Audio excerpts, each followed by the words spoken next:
नमस्कार, हर हर महादेव। मैं हूं मयंक शर्मा और देवनागरी में आपका फिर से बहुत बहुत स्वागत है। दोस्तों, निबंध का हमारा पहला टॉपिक हो चुका है जिसमें हमने उसके प्रकारों को समझ लिया, हमने उसकी अवधारणा को समझ लिया कि निबंध होते क्या है और उनके कौन कौन से प्रकार होते हैं और हमारे एग्जाम में एमपीपीएससी या यूपीएससी या कोई भी जो भी एग्जाम है उसमें किस तरीके के या कौन से निबंध पूछे जाते हैं, इसकी बात हम कर चुके हैं। आज हम बात करने वाले हैं कि निबंध को लिखा कैसे जाता है, निबंध को लिखने की प्रक्रिया क्या क्या होती है, निबंध को एक बेहतर से बेहतरीन निबंध कैसे बनाया जा सकता है। आज हम उसकी बात करने वाले हैं। हम आज बात करने वाले हैं उसकी प्रोसेस की, उसकी प्रक्रिया की, कि किस तरीके से एक निबंध को सोचा जाता है, उसका विचार लाया जाता है, उसके विषय के बारे में सोचा जाता है, उसकी रूपरेखा बनाई जाती है, उसके बिंदुओं को खोजा जाता है, फिर उसकी भूमिका लिखी जाती है, उसका मेन कंटेंट लिखा जाता है, उसके बाद उसका उपसंहार लिखा जाता है। और जब हम प्रैक्टिस कर रहे होते हैं, अभ्यास कर रहे होते हैं, तब उसका रिव्यू कैसे किया जाता है, सारी बातों को आज इस लेक्चर में समझेंगे, क्योंकि ये सभी बातें आपके एक बेहतरीन निबंध लेखन में आपकी सहायता करेगी। यही बातें आपको बताएंगे कि एक बेहतर निबंध कैसे लिखा जा सकता है। तो चलिए इस चीज को समझते हैं, उसकी प्रक्रिया को कदम दर कदम जो है वो आगे बढ़कर देखते हैं। सबसे पहले हम देख लेते हैं कि हमें कौन कौन से पॉइंट देखने हैं। ध्यान रखिए, इसमें 7 पॉइंट हैं, 7 बिंदु हैं जिनके बारे में हमें जानना होगा और यही इसके प्रक्रिया के चरण होंगे। सबसे पहले विषय का सही अर्थ समझना, मतलब जो भी आपका विषय होगा, जो भी आपका शीर्षक होगा, उसको सही तरीके से समझना पड़ेगा, उसके अर्थ को जानना होगा, एक एक शब्द को जानना होगा और फिर उसके बाद हम दूसरे चरण की ओर बढ़ेंगे। दूसरा चरण होगा दोस्त, वो होगा विषय से जुड़े बिंदुओं को खोजना। अब हमने जब तक विषय को नहीं समझेंगे तब तक हम उनके बिंदुओं की खोज नहीं कर सकते। जब तक आपको लक्ष्य के बारे में पता नहीं है तो आप उनके रास्तों को कैसे खोजेंगे। ठीक है, तो आपको यहां पर सबसे पहले उसका सही अर्थ समझना पड़ेगा। फिर कौन कौन से बिंदु जो है वो उससे चिपक रहे हैं, कौन कौन से बिंदु जो है उससे कनेक्टेड हैं, उन बिंदुओं को जो है वो जानना पड़ेगा, खोजना पड़ेगा कि कौन कौन से आयाम हैं, कौन कौन से डायमेंशन हैं जो उससे जुड़े हुए हैं, कौन कौन सी समस्याएं इससे जुड़ी हुई हैं, कौन कौन सी समसामयिक खबर जो है जो उससे जुड़ी हुई है, कौन कौन से तथ्य जो है वो उससे जुड़े हुए हैं, कौन कौन से समाधान हैं जो उससे जुड़े हुए हैं। तो इन सारी चीजों को हमें जो है वो एक एक करके खोजना पड़ेगा। जब तक आप नहीं खोजोगे, आप डायरेक्ट लिखना शुरू कर दोगे। होता है कुछ बच्चों के साथ में, वो सीधा टॉपिक देखते हैं और लिखना शुरू कर देते हैं। 1-2-4 लाइनें है तो उनका जोश बिल्कुल जो है वो बिल्कुल आसमान पर होता है, लेकिन 4-5 लाइन के बाद में उनकी हालत खराब होने लगती है। कारण क्या है? कारण उनको रास्ता ही नहीं पता। वो बिना रास्ता के, बिना लक्ष्य को जो है वो जाने दौड़ चुके हैं। अब दौड़ कितना दौड़ेंगे? 4 या 5 लाइन तक। 4-5 लाइन के बाद उनकी हालत खराब होना शुरू हो जाएगी। एक बात और समझिए, जो आपको निबंध से डर लगता है ना, निबंध कोई हौवा नहीं है, निबंध कोई राक्षस नहीं है। बस निबंध को लिखने के तरीके को यदि आप जान गए, आप उसके तरीके को समझ गए, तो निबंध को बहुत इजीली आप जो है वो क्रैक कर सकते हो, आप उसे बहुत अच्छी तरीके से लिख सकते हो। तो क्रैक करने का तरीका क्या है? सबसे पहले आप उसके अर्थ को समझ लें। जब आप उसके अर्थ को समझ लेंगे उसके बाद आप बिंदुओं पर आएंगे। अर्थ को कैसे समझेंगे मैं समझाऊंगा आपको, ठीक है। अभी केवल हम इनको चरण बाय चरण में देख रहे हैं, ठीक है। इसके बाद तीसरा जो होगा वो होगा निबंध की रूपरेखा बनाना। अब हमारे पास कंटेंट आ चुका है। सबसे पहले हमने सोच लिया है कि हमें कौन सी सब्जी बनानी है। हमने सब्जी के बारे में सोच लिया कि हाँ, हमें ये वाली सब्जी बनानी है। अब हमने सब्जी के लिए जो इंग्रेडिएंट्स हैं, जो इसके लिए सामान यूज किए जा रहे हैं, उनको हमने एकत्रित करना शुरू कर दिया। क्या हमें इसे तेल भी डालना है, हमें मसाला भी डालना है, हमें इसमें सब्जी भी डालनी है, प्याज भी डालना है, जिसकी भी हम सब्जी बनाने वाले। पनीर की सब्जी बना रहे तो फिर पनीर का प्रयोग भी होगा। तो इनका हमने इकट्ठा करना शुरू कर दिया। अब इकट्ठा करना शुरू कर दिया तो अब हमें रूपरेखा बनानी पड़ेगी कि सबसे पहले हम क्या करेंगे। ऐसा तो है नहीं मसाला पहले डाल दिया फिर तेल डाल रहे हैं, ये तो पूरी व्यवस्था ही खराब हो जाएगी। तो आपको निबंध की रूपरेखा बनाना है। रूपरेखा भी 2 तरीके से बनाई जाती है, उसके बारे में भी मैं बात आज करूंगा। उसके बाद 4th नंबर पर है, 4th, 5th और 6th के बारे में हम सभी लोग जानते ही हैं। फोर्थ जो है भूमिका मतलब इंट्रोडक्शन।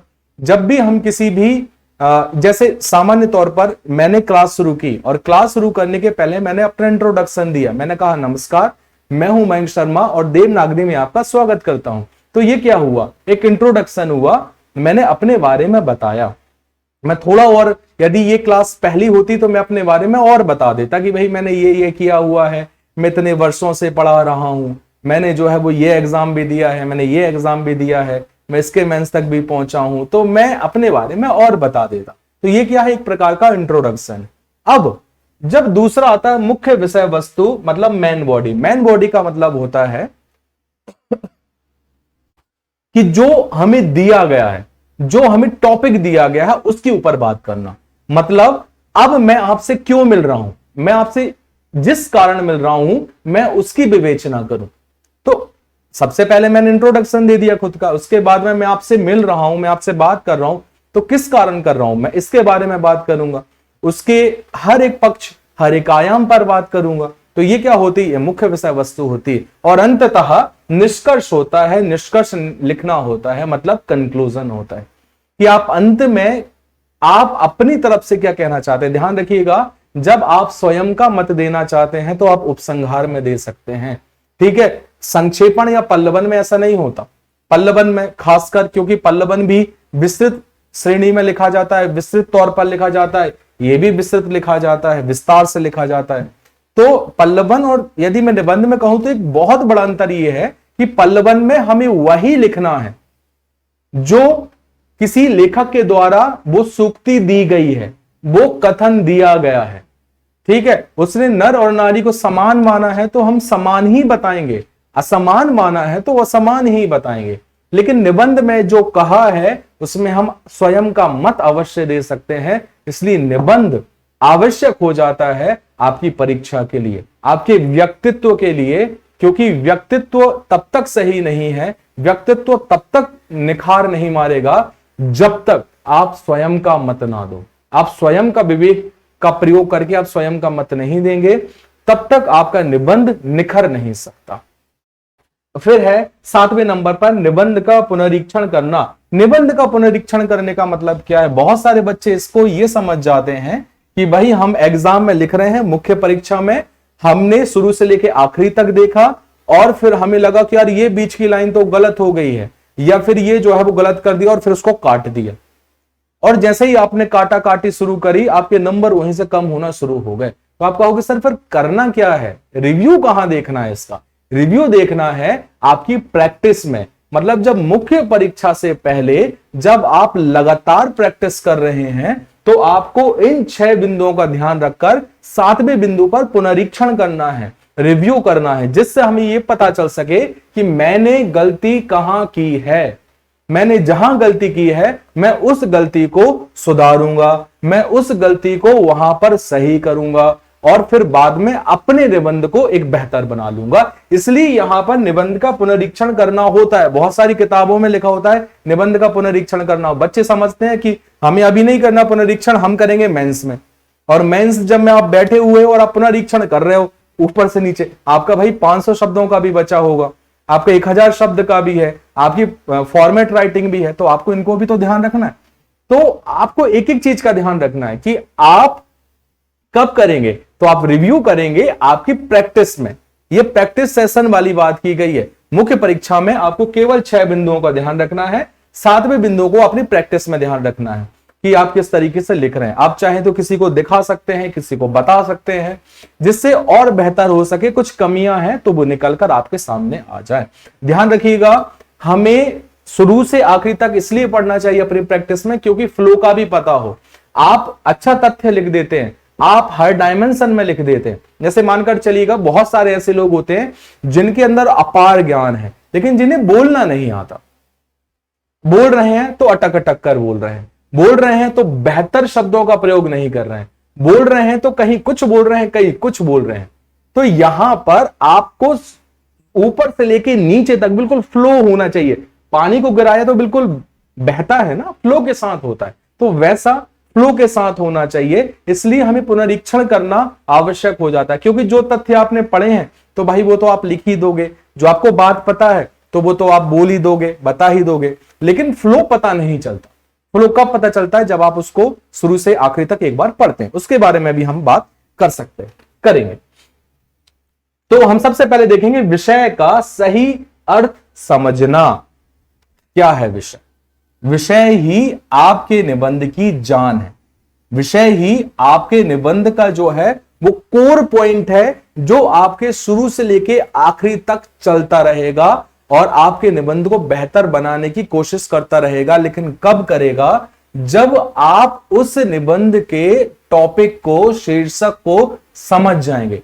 भाई साहब आपने नहीं समझा तो आप अर्थ का अनर्थ कर दोगे। बहुत सारे बच्चों की मैंने जो है वो कॉपी देखी है, बहुत अच्छा लिखते हैं, बहुत अच्छा सोचते हैं, शब्द अच्छे हैं, लेकिन कहां मात खा जाते हैं? वो उस शीर्षक का अर्थ ही नहीं पता कर पाते कि उसका एक्चुअल में अर्थ क्या है। जब तक आप अर्थ पता नहीं कर पाएंगे तब तक आप उस निबंध को बेहतर तरीके से नहीं लिख सकते। और मैं केवल निबंध की बात नहीं कर रहा हूं, मैं किसी दीर्घ उत्तरी की भी बात कर रहा हूं, मैं लघु उत्तरी की भी बात कर रहा हूं, मैं आपसी बातचीत की भी बात कर रहा हूं। यदि मैंने आपसे कहा, कोई भी मैंने प्रश्न कहा या मैंने कोई भी आपसे बात कही, जब तक आप उसे नहीं समझोगे तब तक जो है वो आप उसे बेहतर तरीके से नहीं लिख सकते। ठीक है? मैंने संजीवनी लाने के लिए कहा और आप पूरा पहाड़ उठा लाए, ये व्यवहारिक जीवन में कहीं काम नहीं आता। इस चीज को आप जो है वो समझिएगा। ठीक है? कि हमें बेहतर तरीके से, मैंने जो भी शीर्षक आपसे कह रहा है उसी को करना है। यदि आपने मान के चलिए आप पहाड़ उठा के लाए, इतना सारा कंटेंट लाए, तो आप उसको रखेंगे कहां? किस तरीके से प्रयोग करेंगे? आप जो है वो पूरी बुक लिख देंगे, लेकिन 1000 शब्दों में आपकी बात पूरी नहीं हो पाएगी। क्यों नहीं हो पाएगी? क्योंकि आपने उसके टॉपिक को नहीं समझा, क्योंकि आपने उसके शीर्षक को नहीं समझा। तो उसके लिए मैं एक एग्जांपल से मैं बात करना चाहता हूं। जैसे हमने कहा, भारत में एक टॉपिक रखता हूं जिसको आप थोड़ा समझने की कोशिश करना। भारत में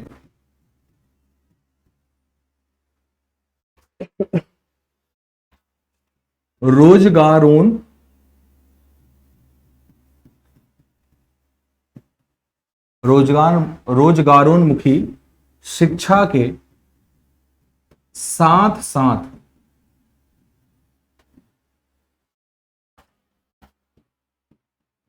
नैतिक शिक्षा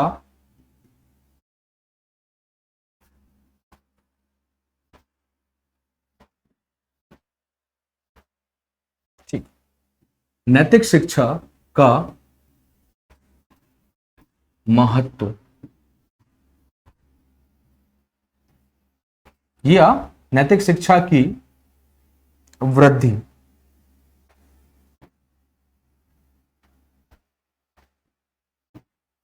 ठीक, अब समझिए मैं क्या कहना चाहता हूं।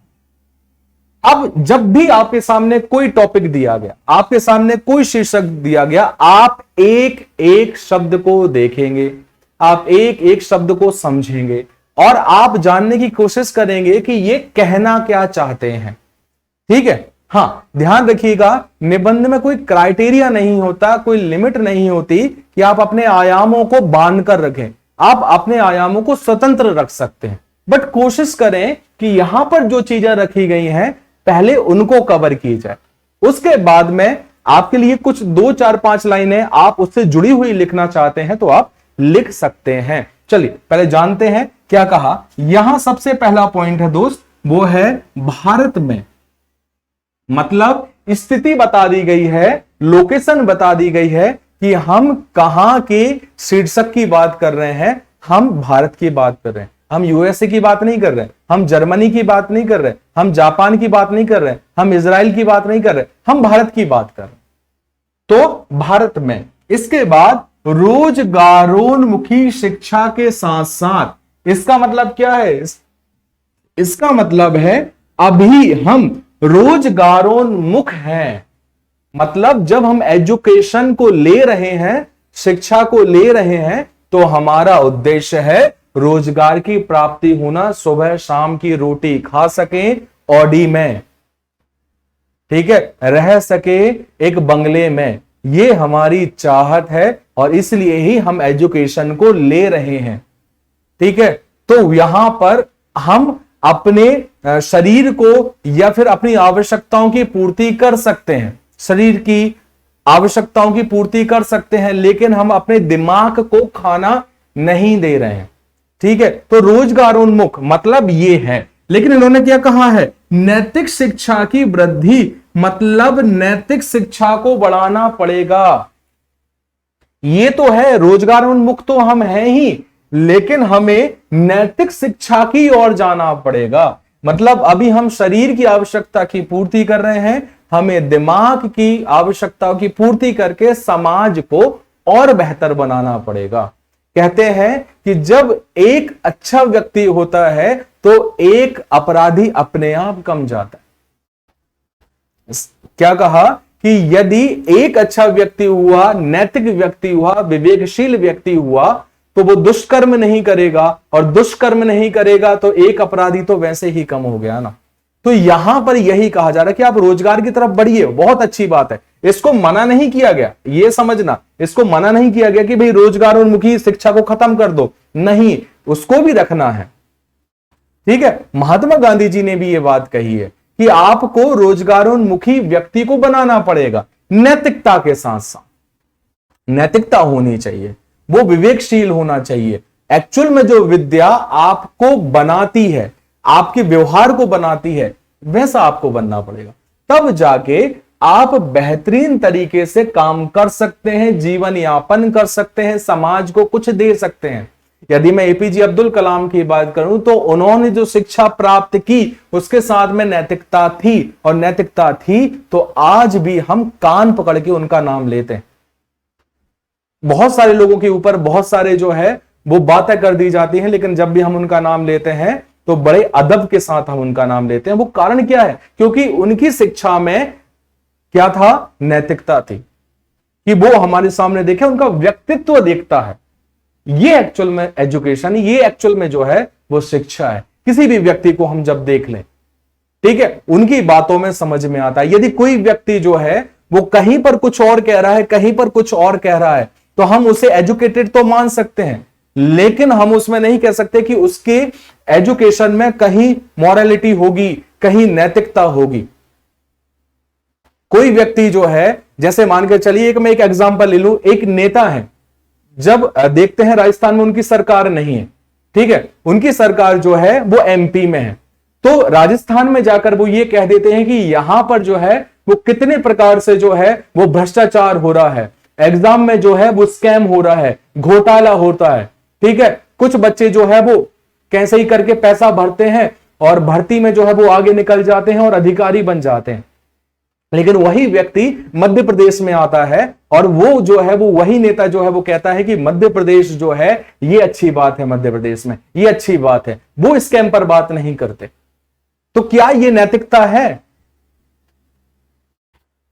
तो ये सारी चीजें आपको समझना पड़ेगा कि आपके एजुकेशन में, आपका एजुकेशन कैसा है और एजुकेशन में नैतिकता है या नहीं है। हम केवल रोजगार के लिए बात करेंगे तो नहीं हो पाएगा, क्योंकि आज जो सारी चीजें हो रही हैं वो आप जैसे ही अधिकारी तो हैं, ठीक है, हम जैसे जो काम हो रहे हैं, जो शिक्षा में काम हो रहे हैं, वो हम जैसे शिक्षक ही तो हैं।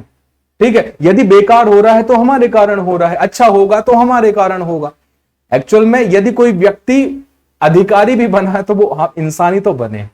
तो इन चीजों को थोड़ा सा समझना, मैं समझाने की कोशिश कर रहा हूं कि जब भी आप किसी भी विषय को देखें, शीर्षक को देखें, तो उसका पोस्टमार्टम कर दें, एक एक चीज को समझें, यार वो कहना क्या चाहती है, और आपके दिमाग में उससे संबंधित जो ज्ञान है वो उछलने लगेगा। लेकिन आप यदि विषय नहीं समझ पाए मित्र तो समस्या तो होगी। ठीक है, तो इसको थोड़ा सा ध्यान रखिए। भारत में रोजगारोन्मुखी शिक्षा के साथ साथ नैतिक शिक्षा की वृद्धि, मतलब देखो यहां पर एक शब्द लिखा हुआ है, मैं यही बताना चाह रहा हूं, ये लिखा हुआ है साथ साथ रोजगारोन्मुखी शिक्षा भी चाहिए, उसके साथ में नैतिक शिक्षा भी चाहिए, विवेकशील करने वाली शिक्षा चाहिए, हमारे अंदर अच्छे भाव जागे ऐसा एजुकेशन भी चाहिए, किसी गरीब को देखकर हमारे मन में दया जागे ऐसा एजुकेशन चाहिए, किसी वंचित व्यक्ति को हम कुछ दे सके ऐसा व्यक्तित्व चाहिए। आप अधिकारी बन जाएं, समाज को पीड़ित देखकर आपके मन में जो है दया भाव जागे, ऐसा एजुकेशन चाहिए। तो इस एजुकेशन की भी आवश्यकता है, नैतिकता की आवश्यकता है। जब ऐसे होंगे तो भ्रष्टाचार तो अपने आप खत्म हो जाएगा। ठीक है, क्योंकि हम क्या कर रहे हैं, हम एक ऐसा पेड़ बो रहे हैं, ऐसा पौधा बो रहे हैं जिसमें हम जहर डाल रहे हैं। तो भाई वो जैसा आप बोगे वैसे ही तो काटोगे, कुछ अलग थोड़ी काट लोगे। ठीक है, नीम बोया है तो नीम के फल मिलेंगे, नीम की पत्तियां मिलेंगी। आम बोया है तो आम के फल मिलेंगे। तो जैसा बो रहे हैं, इसलिए एजुकेशन जरूरी है, इसलिए शिक्षा जरूरी है। मैं चाहता तो आपको सीधा पढ़ा के चला जाता, लेकिन ये बात मैं इसलिए कर रहा हूं क्योंकि जब आप अधिकारी बने तो उस चीज को समझें कि हमें करना क्या है। चलिए आगे बढ़ते हैं। तो यहां पर हमने देखा कि किसी भी हमने एक टॉपिक को किस तरीके से चीर फाड़ दिया, हमने किसी टॉपिक को किस तरीके से अलग अलग कर दिया, और यही जो है वो बेहतर तरीके से उसको बना सकता है। वापस आएंगे, ऊपर देखेंगे कुछ ऐसे शब्द प्रमुख हैं, कुछ ऐसे शब्दों की मैं यहां पर बात करने वाला हूं। कौन कौन से हैं? इसमें है केवल, इसमें है एकमात्र, इसमें है ही, इसमें है भी, इसमें है यही, इसमें है वही, इसमें है सकता शक्ति, इसमें है साथ साथ। देखिए केवल और एकमात्र का मतलब क्या होगा कि हम केवल उसी की बात कर रहे हैं। एकमात्र मतलब हम किसी दूसरे आयाम की तरफ जाएंगे लेकिन बात हम इसी की करेंगे। ठीक है, तो इस तरीके से यहां हो सकता है ही और भी। ही का मतलब भी वही होगा कि एकमात्र की बात कर रहे हैं। हमने कहा विद्या ही धन है, तो केवल विद्या ही धन है, एकमात्र विद्या ही धन। लेकिन मैंने कहा विद्या भी धन है, तो विद्या भी धन हो सकता है, विवेक भी धन हो सकता है, दया भी धन हो सकता है। मतलब फिर चीजों को हम खोलने की कोशिश कर रहे हैं। मतलब यहां पर ही एकमात्र एकमात्र एकमात्र, लेकिन भी मतलब उसके साथ साथ में किसी चीज को रख रहे हैं। जैसे यहां पर साथ साथ लिखा हुआ है, यह भी इसी को ही दर्शाता है। यही मतलब ये, वही मतलब वो, तो दोनों चीजों को रख रहा है। जो पास है वो यही, वही जो दूर है। ठीक है, इसके बाद सकता और शक्ति मतलब क्या हम ये कर सकते हैं। ठीक है, जहां संभावनाएं हैं वहां सकता और शक्ति का प्रयोग कर सकते हैं। पर्यावरण को बचाया जा सकता है, मतलब ये संभावना है। और यदि ये कहा गया कि पर्यावरण को बचाया नहीं जा सकता, मतलब अब संभावनाएं खत्म हो गई हैं। ठीक है, सर्वाधिक मतलब ज्यादा, न्यूनतम मतलब कम। ठीक है, अनिवार्यता, अनिवार्यता का मतलब यही होगा, संभवता मतलब इसके अलावा भी कुछ और हो सकता है। ठीक है, जैसे कहते हैं अनिवार्य प्रश्न पत्र, या अनिवार्य प्रश्न मतलब ये करना ही है। संभवता मतलब इसके अलावा भी कोई दूसरा कर सकते हो, विकल्प है हमारे पास। चाहिए मतलब ये करना चाहिए, मतलब कोई उपदेश दिया जा रहा है, हमें पेड़ों को नहीं काटना चाहिए, ये उपदेश है। लेकिन मैंने कहा पेड़ों को मत काटो, ये आदेश है। तो यहां पर उपदेश दिया जा रहा है। संभव, जो चीज संभव हो सके उसमें संभव में जोड़ें, असंभव जो नहीं हो पाए उसे असंभव में जोड़ें। तो कुल मिलाकर हमारे पास कई ऐसे शब्द आपको आपके शीर्षक में देखने को मिलेंगे, जिन शीर्षक को आपको देखना पड़ेगा, हल करना पड़ेगा। तो आशा करता हूं ये बात आपको जो है वो समझ में आ गई होगी, आपके दिमाग में घुस गई होगी कि किस तरीके से हमें जो है वो टॉपिक को सबसे पहले पकड़ना है और उसके एक एक शब्द को देखना। बेटा ये बहुत थोड़ा सा टाइम लेगा, लेकिन आपकी रूपरेखा को शुरू से लेके आखिरी तक बिल्कुल बना देगा। जब भी मुझे निबंध लिखना होता है, मैं बस आंखें बंद करता हूं और बस 1-2 मिनट के लिए उसको सोचता हूं, और जब मैं एक एक शब्दों को समझने लगता हूं तो वहां से चीजें मेरे अपने आप दिमाग में आने लगती हैं। क्योंकि जब हम रूपरेखा की बात करेंगे तो बेटा एक मानसिक रूपरेखा होती है और एक लिखित रूपरेखा होती है। जब आप मानसिक रूपरेखा बनाना शुरू कर देंगे तब आपको फिर वापस कहीं पर लिखने की आवश्यकता नहीं पड़ेगी, आप फ्लो के साथ में वो चीजें लिख लोगे। लेकिन सबसे पहले शुरुआत लिखित रूपरेखा से करनी पड़ेगी, उसके बाद समझेंगे हम इसको। ठीक है, आगे बढ़ते हैं। तो आशा करता हूं ये आपको समझ में आ गया होगा। अब हम देखते हैं विषय से जुड़े बिंदुओं को खोजना। अब विषय से जुड़े हुए बिंदु क्या है? सबसे पहले तो यह समझना है कि ये जो विषय है, ये जो शीर्षक है, वो किन किन बिंदुओं को छूता है। यदि इस विषय की बात हुई है तो क्या कारण है कि इस विषय की बात हुई है, क्यों इसे सामने लाया गया, कौन है इसके पीछे, कब इसकी बात की गई थी, किस लिए बात की जा रही है। तो ऐसे 6 प्रश्न हैं, वो 6 प्रश्न आपके दिमाग में आना चाहिए। ठीक है, मैं फिर से कह रहा हूं, यदि आप एकदम से सोचेंगे कि ऐसा आ जाए तो नहीं होगा, आपको इसकी प्रैक्टिस करनी पड़ेगी। प्रैक्टिस कैसे? जब भी आप किसी टॉपिक को देखें, और मैं फिर से बता रहा हूं, बहुत सारे लोग निबंध के लिए आपको डराएंगे, बहुत सारे लोग आपसे कहेंगे कि सर निबंध को लिखना बहुत मुश्किल है, लेकिन बेटा practice makes a man perfect. आपको वो परफेक्ट करा सकता है, आपको परफेक्ट बना सकता है जब आप प्रैक्टिस करेंगे, अभ्यास करेंगे। ठीक है, तो वो एक बेहतरीन हो सकता है। तो बस आपको ध्यान रखना है कि जब भी आप बिंदुओं की खोजने की बात करें तो आपको आयाम के पहले आपको उनके बिंदुओं को खोजना पड़ेगा कि भाई कोई भी शीर्षक है वो क्या है क्या वो। जब आप समझ जाएंगे कि ये क्या है तो आप उसे बेहतरीन तरीके से जानना शुरू कर देंगे। अब आप बात करेंगे कि ये चलिए ठीक है क्या तो है, लेकिन ये क्यों है। जब आपको क्यों पता चलेगा तो आपको समस्याएं पता चलेंगी कि यदि ये कोई समस्या है इसलिए हमारे सामने पटका गया है, हमारे सामने रखा गया है। ठीक है, बात की AI बनाम हम, यदि यहां पर बात की गई AI और सामने हम है तो हम हमारी जो स्थिति है ऐसी क्यों है, ऐसी क्यों बन गई है, उसके बारे में भी, उसके बिंदु को भी सोचना पड़ेगा। ये कब हुआ, मतलब हमें ऐतिहासिक डायमेंशन की तरफ, हिस्टोरिकल डायमेंशन की तरफ बढ़ना पड़ेगा कि ये कब हुआ। ठीक है, क्यों हुआ और ये है क्या। क्या का मतलब होता है उसे बेटा जानना, उसे समझना, और क्यों का मतलब है जानना कि ऐसा क्यों हुआ, इस बात को जानना कि उसके पीछे कारण क्या था, तो कारण निकल कर आएगा। कब का मतलब है उसका अतीत जानना, अतीत जानना, क्या उसका अतीत है। यदि हम जल की बात कर रहे हैं, क्या जल का कोई अतीत है, क्या जल को देवता माना गया है, तो हाँ हम देख सकते हैं इस्लाम में भी आबे जमजम की बात की गई है। हमारे यहां पर नदियों को देवी माना गया है, हमारे यहां पर समुद्र को देवता माना गया है। वरुण देवता जैसे हमारे यहां पर देवता हैं जो जल के देवता हैं। यदि रोमन में जाएं तो रोमन में भी जल के देवता जो है वो देखने को मिलते हैं। चाइना की संस्कृति में भी देखें तो वहां पर भी जल को देवता के रूप में माना जाता है। तो ये क्या है, ये उनका अतीत है, ये उनका अतीत है। मतलब ये कब से हुआ तो हम इसके बारे में भी थोड़ी सी चर्चा करनी पड़ेगी। यदि नारी की दशा की बात करनी पड़ेगी तो हमें अतीत की तरफ जाना पड़ेगा। शिक्षा की गुणवत्ता की बात करना पड़ेगा तो हमें अतीत की तरफ जाना पड़ेगा। हमें किसी भी चीज के बारे में बात करना पड़ेगा तो हमें थोड़ा सा अतीत की तरफ तो जाना ही पड़ेगा। ठीक है, चंद्रयान 3 के बारे में भी लिख रहे हो तो चंद्रयान 2 और चंद्रयान 1 के बारे में भी तो थोड़ा बहुत बताओगे ना कि ये शुरुआत कब से हुई।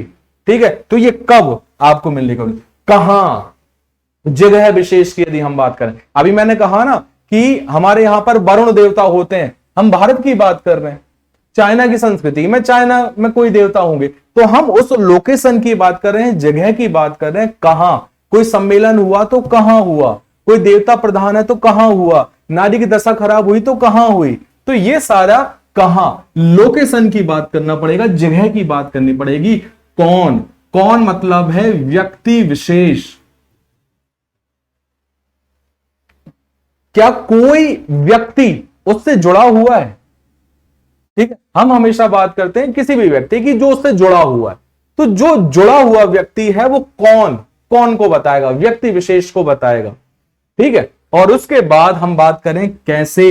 कैसे का मतलब है इसके दो अर्थ है, ये कैसे हुआ और इसे कैसे सही किया जा सकता है। नारी की दशा खराब कैसे हुई, बिगड़ी कैसे और कैसे सुधारी जा सकती है। जल की अवस्था या जो रूप है या जल की जो दशा है वो कैसे हुई और उसे कैसे सुधारा जा सकता है। इन सभी बातों को कैसे से जोड़कर हमें देखना पड़ेगा। तो इन 6 आयामों को, 6 डायमेंशन को, 6 दिशाओं को हमें एक साथ लाना पड़ेगा, तब जाके आपका निबंध बेहतर से बेहतरीन बन सकता है। तो आशा करता हूं इतना आपको जो है वो समझ में आ गया होगा। इसके अंतर्गत कुछ डायमेंशन भी होते हैं, उन्हें हम भूमि आपके मेन कंटेंट में पढ़ेंगे, मुख्य जो विषय वस्तु है उसमें पढ़ेंगे। मतलब आज की क्लास में जो है वो हम भूमिका, विषय वस्तु और उपसंहार को छोड़ेंगे, इनको नहीं पढ़ेंगे, बाकी के सारे बिंदुओं को कर लेंगे, क्योंकि भूमिका में भी समय लगेगा, इसके अलावा जो है वो आपके मुख्य विषय वस्तु में भी समय लगेगा और उपसंहार में भी समय लगेगा, क्योंकि आपको डायमेंशन से जोड़कर उन चीजों को बताना पड़ेगा कि आपने इस तरीके की प्रस्तावना लिखी है तो इस तरीके का उपसंहार होना चाहिए। प्रश्न पूछने वाली यदि आपने प्रस्तावना लिखी है तो उत्तर देने वाला आपका जो है वो उपसंहार होना चाहिए, या प्रश्न पूछने वाला आपने उपसंहार लिखा है तो फिर आपको वहीं पर उसको खत्म करना पड़ेगा। तो ये कुछ चीजें हैं, ये टेक्निकल चीजें हैं एक्चुअली, ठीक है, जो आपको पता होगा तो आप उसे बेहतर कर सकते हैं। चलिए आगे बढ़ते हैं। ये हो गया विषय से जुड़े बिंदुओं को खोजना। आगे देखते हैं, अगला है निबंध की रूपरेखा बनाना। अब आपने जो है वो उसको समझ लिया कि हमें क्या बनाना है, उनके इंग्रेडिएंट्स को भी जो है वो इकट्ठा कर लिया, हमने विषय वस्तुओं को भी इकट्ठा कर लिया कि हमें ये डालना है, ऐसे डालना है, लेकिन हम जो है वो किस तरीके से डालेंगे, पहले क्या करना है, फिर क्या करना है, फिर क्या करना है, फिर क्या करना है, इन चीजों को भी हमें देखना पड़ेगा। तो इन चीजों को देखने के लिए हमें रूपरेखा बनाना पड़ेगा। लिखित रूपरेखा जो है वो प्रारंभिक रूपरेखा होती है, जब आप बेटा तैयारी करना शुरू करते हैं। मानसिक रूपरेखा जो है वो एडवांस होती है, एडवांस होती है, मतलब जब आप धीरे धीरे धीरे धीरे प्रयास करते जाते हैं, अभ्यास करते जाते हैं, तब आपको लिखने की आवश्यकता नहीं है, आप दिमाग में जो है वो रूपरेखा बना सकते हैं। आप मुझे कोई भी टॉपिक दे दीजिए, मैं उस टॉपिक को बस केवल 3 से 4 मिनट लूंगा और उसकी रूपरेखा आपके सामने प्रस्तुत कर दूंगा। कारण ये नहीं है कि मेरे पास शायद बहुत सारा डेटा है, नहीं, मेरे पास रूपरेखा बनाने की जो है, जो भी कह सकते हैं कि शक्ति है, वो आ चुकी है। अब वो कैसे आई है, ठीक है, वो आई है बार बार प्रैक्टिस करने से, बार बार जो है, क्योंकि मैं आपको निबंध पढ़ा रहा हूं तो बेटा मुझे कई सारे आपके लिए निबंध भी लिखने पड़ते हैं, निबंध लिख भी रहा हूं, निबंध की किताब आ रही है तो उस पर भी काम कर रहा हूं, 4-5 साल से निबंध भी लिख रहा हूं, ठीक है, कई सारी निबंध प्रतियोगिताओं में पहला नंबर भी लेके आया हूं। तो कारण क्या है, ये है कि मैं निबंध के स्वरूप को समझ चुका हूं कि कैसा निबंध होगा और किस तरीके से वो जुड़ेगा, ठीक है। तो यहां पर भी क्या होगा कि अब वो मेरे दिमाग में आ गया, अब वो एडवांस उसकी जो है वो स्थिति में है। लेकिन आपकी जो स्थिति शुरू होगी, क्योंकि आप उतना सही नहीं कर सकते, 5 मिनट तो नहीं, कम से कम आपको जो है वो 15 मिनट 20 मिनट के आसपास आपको लगेगा, और मुझे 5 नहीं 2 मिनट में मैं उसकी रूपरेखा तैयार करके बना देता हूं। तो यहां पर क्या होता है, अच्छा एक बात और बताऊं, एक्चुअली क्या है कि अब जैसे क्लासेस शुरू हो गई हैं तो वर्डन भी बहुत ज्यादा आ गया है। तो मैंने कुछ लोगों को सोचा कि मैं उनको जो है अपॉइंट कर लेता हूं कि चलिए निबंध का काम मैं उनको दे दूंगा कि यार मेरा थोड़ा सा काम कम हो जाएगा। अभी क्लासेस थोड़ा सा बेटा लेट इसलिए हो जाती हैं या हो पा रही हैं, कारण ये है कि काम का वर्डन थोड़ा सा ज्यादा होता है तो क्लासेस थोड़ा सा कभी कभी टाइम पर नहीं हो पाती। और अभी मामा जी भी जो है दिवंगत हुए तो उसमें मैं लग गया था, तो मैंने कुछ टाइम पहले सोचा था कि मैं किसी को अपॉइंट कर लेता हूँ सैलरी बेसिस पे कि मैं निबंध उनको दूंगा और वो लिखकर मुझे दे देंगे, तो मैं किताब में यूज कर सकता हूं या थोड़ा बहुत चेंज करके कर सकता हूं। मैंने देखा भी सही, लेकिन उतना बेहतरीन आ नहीं पा रहा। कारण क्या होता है ना कि उसके लिए अभ्यास की आवश्यकता। जब हम किसी भी चीज को उस तरीके से पढ़ते हैं, जानते हैं, तो हमें अभ्यास की बहुत ज्यादा आवश्यकता होती है। जितनी आप प्रैक्टिस करोगे उतना बेहतर जो है वो आप कोई भी काम कर सकते हो। मैं तो यहां पर केवल एक निबंध की बात कर रहा हूं, कोई भी काम कर सकते हो। आप भी किसी काम में बहुत अच्छे पारंगत होंगे, अच्छा या तो खाना बना लेते होंगे या अच्छा क्रिकेट खेल लेते होंगे। आप मुझे क्रिकेट खिलाओगे तो मैं उतना अच्छा नहीं खेल पाऊंगा जितना आप खेल लेते होंगे। तो क्या है इसका, यही है कि आप बार बार अभ्यास कर रहे हो, मैं उस अभ्यास को नहीं कर पा रहा हूं, तो अभ्यास की आवश्यकता है। तो जब आपका अभ्यास ज्यादा होगा तो मानसिक रूपरेखा हो। इन दोनों में अंतर क्या है, क्या दोनों को करा कैसे जाता है, इनके बारे में बात करते हैं। देखिए कि जब हम बात करें कि आपने बिंदुओं को खोज लिया, अब आपने एक छोटे छोटे से बॉक्सेस बनाए। जैसे सबसे पहले आपने जो है वो भूमिका देखा, तो भूमिका में हम कौन कौन से आयाम रख सकते हैं। उसके बाद हमने या कौन सी कविता से शुरू कर सकते हैं, कौन सी पंक्तियों से शुरू कर सकते हैं, क्या कोई प्रश्न पूछ सकते हैं, क्या कोई चौंकाने वाले तथ्य हम प्रकट कर सकते हैं, क्या कोई अपना अनुभव बता सकते हैं, या कोई कहानी बता सकते हैं। तो हम किससे शुरू कर सकते हैं, सबसे पहले उसको अपने दिमाग में लाइए और धीरे धीरे धीरे धीरे आगे बढ़िए, ठीक है। ये आपकी रूपरेखा मैं बता रहा हूं। उसके अलावा फिर आता है आपकी मुख्य विषय वस्तु।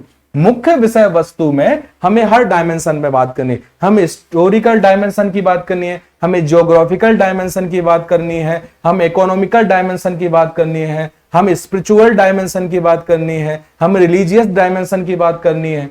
ठीक है, तो हम कई सारे डायमेंशन की बात यहां पर करेंगे जो कि हमारे निबंध को और बेहतर बनाएगा, ऊर्जावान बनाएगा। ठीक है, क्या इस निबंध से संबंधित कोई समस्या है? जैसे मैंने बात यहां पर की थी कि रोजगारोन्मुखी शिक्षा केवल दी जा रही है, तो क्या नेगेटिव पॉइंट है? बिल्कुल नेगेटिव पॉइंट है। ठीक है, यदि केवल यही चलता रहा तो लोगों के दिमाग में से विवेकशीलता कम हो जाएगी, दया भक्ति या जो दया का जो भाव है वो खत्म हो जाएगा। ठीक है, जितना हम रोजगारोन्मुखी कहते हैं कि गांव से जब चल चले तो हम शहर की ओर पहुंच गए। ठीक है, गांव में अपनी जो दया भाव वो छोड़कर चले। इसका मतलब यह है कि गांव का मतलब यह नहीं कि हम गांव की बात कर रहे हैं, हम बस वो बात कर रहे हैं कि हम वहां सबसे मिलजुल कर रह रहे थे, लेकिन जब शहर की तरफ आते हैं, रोजगार की तरफ बढ़ते हैं, काम करते हैं, तब हम एकल हो जाते हैं। पहले सामूहिक थे, अब हम एकल हो गए। तो इस तरीके की चीजों को जो है वो वहां पर दिखाया जाता है, समझाया जाता है। फिर आता है समस्या हो गई, फिर इसके बाद आते हैं समाधान पर कि क्या समाधान हो सकते हैं, कैसे जोड़कर इनको जो है वो रखा जा सकता है। क्योंकि साथ साथ लिखा है, साथ का मतलब ये नहीं कि आप बिल्कुल रोजगारोन्मुखी खत्म कर दो और एकदम से नैतिकता बढ़ा दो। नैतिकता बढ़ जाएगी तो वो कैसे काम चलेगा। ठीक है, तो इस तरीके से हमको यहां पर समझना है। इसके बाद फिर आपका होता है उपसंहार, कि उपसंहार को कैसे लिखना है। तो ये आप लिखित रूप में कुछ ब्लॉक बनाकर, डिब्बे बनाकर ये काम कर रहे हैं इसमें। ठीक है, जिसमें इसका काम किया जा रहा है, लेकिन यही आपके कुछ समय में आपके दिमाग में बनना शुरू हो गया। अभी तो आपका एग्जाम पास में है, शायद 30 अक्टूबर में है। ठीक है, तो तब तक तो नहीं, लेकिन हाँ थोड़ा बहुत प्रयास जब आप करेंगे तो वहां पर कम समय आपका लगना शुरू हो जाएगा। तो कुल मिलाकर यदि हम बात करें तो हमें लिखित रूपरेखा से मानसिक रूपरेखा तक आना है। एक अच्छी बात और मैं आपको बताता हूं, निबंध आपके व्यक्तित्व को सुधारने का जो है वो बहुत चमत्कारिक प्रयास करता है। ठीक है, निबंध जब आप बहुत अच्छा लिखने लगोगे तो आप कोई भी जब आप काम करोगे, कोई भी व्यक्ति आपसे कुछ कहता है तो आप तुरंत या तो हां कर देते हो या तो तुरंत ना कर देते हो। लेकिन जब आप बहुत अच्छे निबंध लिखने वाले होंगे तो थोड़ा सा विचार करेंगे। ये विचार की बातों को या विचार की स्थिति को जो बढ़ाने का काम करता है वो निबंध करता है। आप उसके लाभ सोचेंगे, आप उसकी हानियां सोचेंगे और लास्ट में जो उसका उपसंहार होगा वही आपका निर्णय होगा। तो आप बेहतर तरीके से निबंध को यहां पर देख सकते हैं। जैसे मैंने बताया, भूमिका, मुख्य विषय वस्तु, निष्कर्ष की बात हम अगले वीडियो में करेंगे। लेकिन सातवां जो है वो निबंध का पुनरीक्षण करना, इसके बारे में थोड़ी सी चर्चा कर लेते हैं। वैसे मैं इसकी चर्चा कर चुका हूं, लेकिन फिर भी जान लीजिए, समझ लीजिए। मैं यहां पर बताना चाह रहा हूं कि निबंध का पुनरीक्षण का मतलब होता है जब आप अभ्यास कर रहे हो, तब आप जब इन बिंदुओं को ध्यान में रख के, रूपरेखा को ध्यान में रख के, भूमिका, विषय वस्तु, इन सभी को ध्यान में रखकर जब आप लिख रहे हैं तो यहां पर आपको उसका रिव्यू करना है। आप खुद कर सकते हैं या कोई अच्छा व्यक्ति है आप उसको दिखा सकते हैं। ठीक है, जिससे हमें पता चल सके कि वो पढ़ने में कहीं जर्क तो नहीं आ रहे हैं, पढ़ने में फ्लो है या नहीं है। यदि ये सारी चीजें हुई तो तथ्य का एक जो बंधन है, मतलब कह सकते हैं ना, निबंध मतलब जो बंधा हुआ हो, कसा हुआ हो, वही निबंध है। तो कसेगा कब? जब उसमें फ्लो होगा। तो उसका पुनरीक्षण आपको करना है। तो आज हमने जो है वो जान लिया कि भाई विषय का सही अर्थ कैसे समझ सकते हैं और इसकी आवश्यकता क्यों है, विषय से जुड़े हुए बिंदुओं को कैसे खोज सकते हैं, क्या इसकी आवश्यकता है, निबंध की रूपरेखा कैसे बना सकते हैं, लिखित से हम धीरे से मानसिक रूपरेखा पर बढ़ेंगे, भूमिका, मुख्य विषय वस्तु, निष्कर्ष के बारे में हम बात आगे करेंगे। और निबंध का पुनरीक्षण करना यह मुख्य विषय वस्तु में आवश्यक नहीं होता, यह आवश्यक होता है आपके अब जब आप प्रैक्टिस कर रहे हो। तो ये सारी बातों को समझ लिया। प्लीज यदि ये वीडियो आप देख रहे हैं तो इनको नोट डाउन जरूर कर लीजिएगा, क्योंकि ये आपके लिए आवश्यक हो जाएंगे। जब आप कॉपी में लिखेंगे तो आप समझ जाएंगे कि किस तरीके से आपको कैसे का यूज करना है। ठीक है, तो आज के लिए बस इतना ही। आप लोग बढ़िया लिखते रहें, तैयारी करते रहें। कोई भी समस्या हो तो अवश्य पूछिएगा, हेल्प चैट है, आप उसमें अपना जो है वो कोई भी क्वेश्चन है तो वो वहां पर डाल सकते हैं। तब तक के लिए धन्यवाद। जय हिंद, हर हर महादेव। आप अपना ख्याल अवश्य रखें। धन्यवाद।